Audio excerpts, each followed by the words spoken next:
Hello mwana michezo, karibu katika channel yetu ya Michezo Live.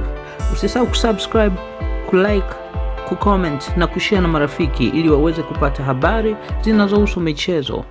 Uongozi wa klabu ya Yanga umeweka wazi kuwa umeamua kuachana na aliyekuwa mchezaji wake Andy Boeli kufuatia kumalizika kwa mkataba wake wa mkopo wa miezi 6 aliyokuwa nao ndani ya kikosi hicho.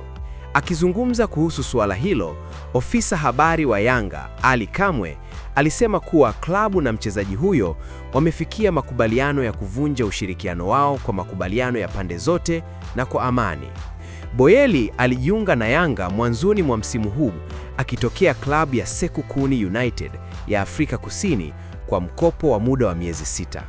Hata hivyo, licha ya kupata nafasi ya kucheza, mshambuliaji huyo hakuwaridhisha benchi la ufundi pamoja na mashabiki kutokana na kiwango chake kutofikia matarajio.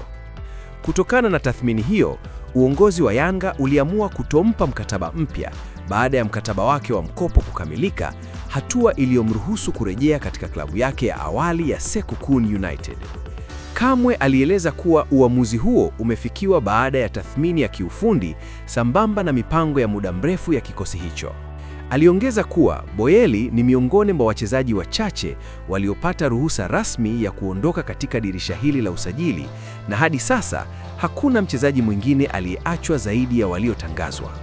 Vilevile, Kamwe alithibitisha kuondoka kwa Dennis Nkane ambaye amepelekwa kwa mkopo kujiunga na klabu ya TRA ili kupata nafasi zaidi ya kucheza na kuendelea kukuza kiwango chake.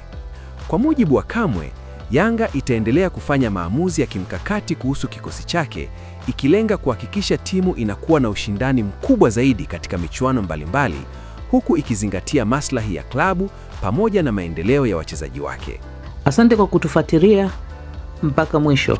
Usisahau kusubscribe na kuacha maoni yako. Ikiwa umependa channel hii, acha maoni yako hapo, share na marafiki.